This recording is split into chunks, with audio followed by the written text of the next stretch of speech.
तुम्हें रथ जो भीष्म के वज्र बाणों से नहीं टूटा, जो कर्ण के नागास्त्र से नहीं जला, जो द्रोणाचार्य के ब्रह्मास्त्र को झेल गया, वो रथ युद्ध खत्म होते ही खुद ब खुद जलकर राख हो गया और अर्जुन बस देखता रहा। रुकिए, यह कोई साधारण घटना नहीं थी। इसके पीछे एक ऐसा रहस्य है जो महाभारत के किसी भी अध्याय में नहीं लिखा गया। लेकिन सवाल ये है, वो दूसरी शक्ति कौन थी? वो शक्ति जो त्रेता युग से चलकर द्वापर में आए, वो शक्ति जिसके एक कदम से समुद्र फट गया, वो शक्ति जिसके सामने अर्जुन का गांडीव बेकार हो गया। दक्षिण भारत का तट, पांडवों का वनवास और अर्जुन की नजर पड़ी एक टूटे हुए पुल पर, राम सेतु। अर्जुन के भीतर का योद्धा जागा। उसने पास बैठे एक वृद्ध वानर से कहा, ये पत्थरों का पुल किस मूर्ख ने बनाया? मैं अपने बाणों से इससे 1000 गुना मजबूत पुल बना सकता हूँ। वो वानर मुस्कुराया और उस मुस्कुराहट में छुपा था अर्जुन के जीवन का सबसे बड़ा सबक। क्योंकि वो वानर कोई साधारण तपस्वी नहीं था। वो पवन पुत्र हनुमान थे।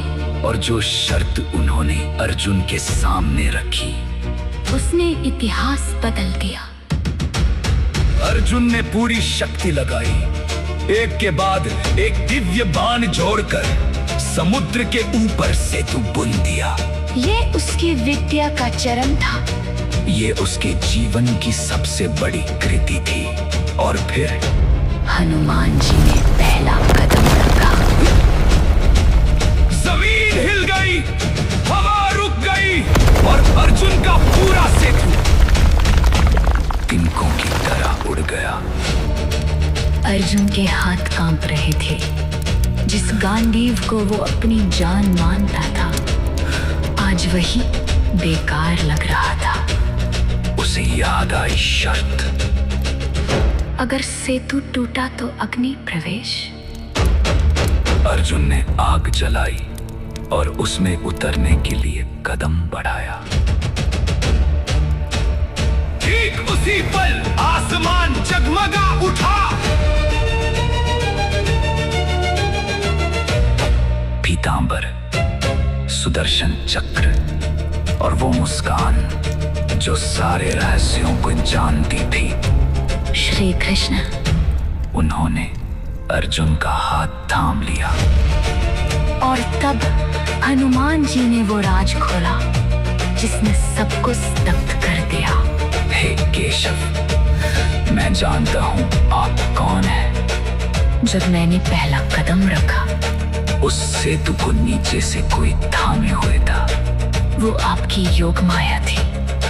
अगर आप उस क्षण सहारा न देते तो ये सेतु पलक झपकते भस्म हो जाता। ये था असली युद्ध। हनुमान का बल ऊपर से दौड़ रहा था, कृष्ण की माया नीचे से थामे हुए थी और इन दोनों के बीच फंसा था अर्जुन का अहंकार। हनुमान जी ने अर्जुन को उठाया और एक वरदान दिया। पार्थ, मैं तुम्हारे रथ के ध्वज पर विराजमान रहूंगा।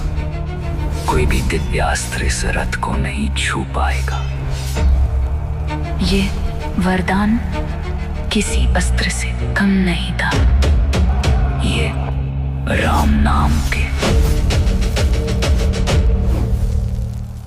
युद्ध खत्म हुआ। कृष्ण ने कहा, पार्थ, अब रथ से उतर जाओ। अर्जुन उतरा, कृष्ण उतरे, हनुमान जी ध्वज से मुक्त हुए और अगले ही पल वो रथ जल उठा।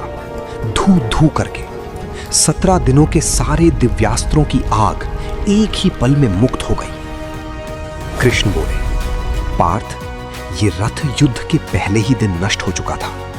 भीष्म, द्रोण, कर्ण तीनों ने इसे उसी दिन भस्म कर दिया था।